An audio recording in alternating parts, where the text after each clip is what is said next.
The message was marked delivered. Not seen, I told myself. I'll read it later. I didn't know that later would never come. This is a story that might feel familiar. It's a story about good intentions, busy lives, and the moments we let slip through our fingers. Ethan was not a bad son. Far from it. He was what many of us are. Busy. He was always chasing the next deadline, climbing the next rung on the career ladder, trying to build a future, trying to become someone his parents could be proud of. His phone was a constant companion, an extension of his hand. But somehow, it was never there for the right moment. Every single night, like clockwork, his mother would send a text.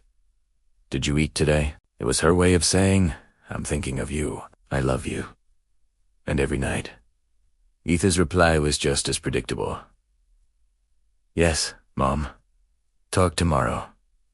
Tomorrow. It became a habit, a comforting promise that everything could wait. But tomorrow is a dangerous word. It's a place where we store the things that matter most, assuming it will always be there. When Ethan moved to a new city for a big job opportunity, the physical distance created an emotional one too. The daily calls became shorter, then less frequent. Soon, they were a rare occurrence, reserved for birthdays and holidays. His mother never complained. She never once said, "You've changed," or "You don't call anymore."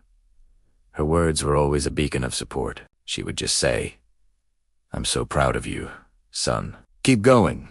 Sometimes, she'd pour her heart out into long, detailed text messages, telling him about her day, about the neighbor's cat, or a recipe she tried. Ethan would see the notification pop up, read the first line, and think to himself, "Okay, I'll read this properly later when I have more time." But later never seemed to come. The messages would get buried under a pile of work emails and group chat notifications. He wasn't ignoring her. He was just postponing her. One particular Friday night, Ethan was out with his friends, unwinding after a long week. They were laughing, sharing stories, lost in the moment. His phone buzzed on the table. A familiar name lit up the screen.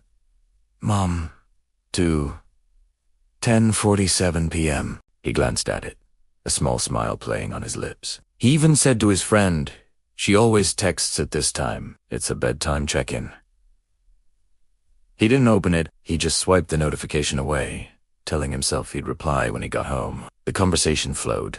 The laughter continued, and the phone was forgotten. A little while later, another notification came through. Voice message to 1 minute and 12 seconds. Unread, he didn't even notice it. The next morning, the world felt different. The sun was shining, but a strange chill hung in the air. His phone rang, jolting him from his sleep. It was an unknown number. He answered. Groggily, a calm professional voice on the other end asked, "Is this Ethan?" "Yes, speaking." The voice continued, "I'm calling from a city hospital." In that instant, time seemed to slow down. Every sound in the room faded into a dull hum. The caller's next words would echo in his mind forever. "Your mother was brought in late last night. She asked us to tell you. She waited for your reply." Ethan didn't hear the rest.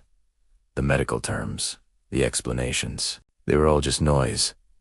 He dropped the phone. The room, which was filled with sunlight just moments before, now felt dark and crushingly empty. Even though he wasn't alone. That night, Ethan sat on the edge of his bed, the silence of his apartment deafening. He stared at his phone for what felt like hours. His hands trembled as he finally navigated to his mother's chat history. There it was. The last message. Eita pedonit. His heart pounding in his chest. Her words appeared on the screen. "My son, I know you're busy. I just wanted to hear your voice today. Don't worry about me. As long as you're okay, I'm happy." Tears streamed down his face as he saw the unread voice message right below it. He pressed play. Her voice filled the room. It was teetered a little faint, but so warm, so full of love. "Sleep well, my hero." He pressed replay, and again, and again. Each time, the warmth of her voice was a gut-wrenching reminder of what he had lost. The hero she saw was just a boy who was too busy to pick up the phone. We all believe we have more time. It's the grand illusion of life. We think we have time to reply to that message, time to make that call, time to finally say I love you.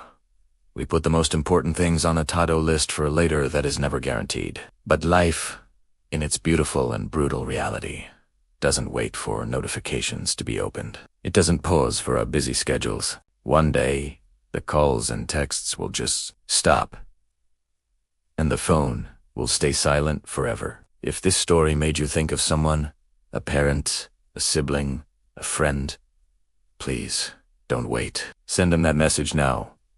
Make that call. Don't let later become your biggest regret. And if you felt this story deep in your heart, leave a heart emoji in the comments below. Let's remind each other that some messages are never meant to be opened later. Thanks for watching.